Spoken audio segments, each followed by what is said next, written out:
بسم اللہ الرحمن الرحیم۔ محترم ساتھی، والسلام علیکم ورحمۃ اللہ وبرکاتہ۔ بیوی پر شوہر کا 15واں حق وہ ہے رشتہ داروں کے ہاں صلہ رحمی کی نیت سے جانا۔ رشتہ داروں کے ہاں کبھی تقریبات میں جانا پڑتا ہے تو صلہ رحمی کی نیت سے جائیں۔ صلہ رحمی کہتے ہیں رشتہ داریوں کو جوڑنا، رشتے ناتے جوڑنا۔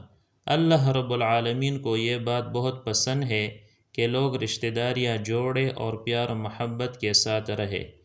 جب آپ تقریبات میں جائیں تو صلہ رحمی کی نیت سے جائیں۔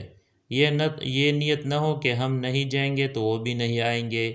اپنی طرف سے آپ صلہ رحمی کی نیت سے جائیں تاکہ آپ کا جانا بھی عبادت بن جائے۔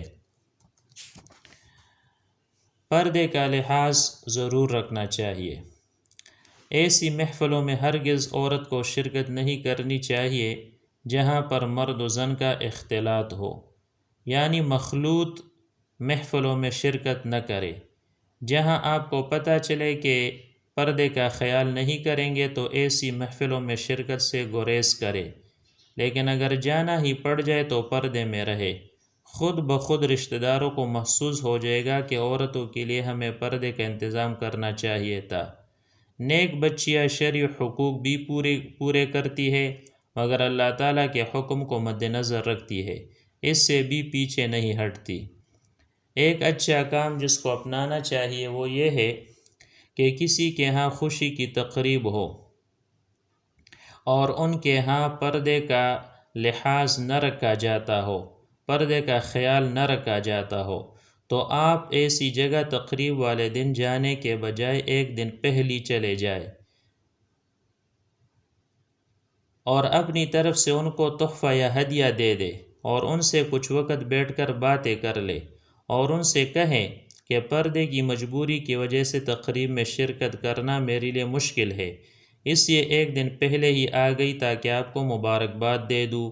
اسی طرح اگر ان کے ہاں غمی کی کوئی بات ہے اور وہ لوگ پردے کا خیال نہیں رکھتے تو غمی والے دن جانے کی ضرورت نہیں، اس لیے کہ اس دن عام طور پر بھی گھروں میں بے پردگی ہوتی ہے، لوگ پردے کے مسائل کا خیال نہیں کرتے، لہٰذا غمی کی کیفیت میں آپ دوسرے دن جانے کی عادت بنا لیں، جا کر ان سے تعزیت کر لے اور بتائیں کہ کل میں پردے کی وجہ سے نہ آ سکی، تو اس دن تعزیت کے الفاظ کہہ کر واپس آ جائیں۔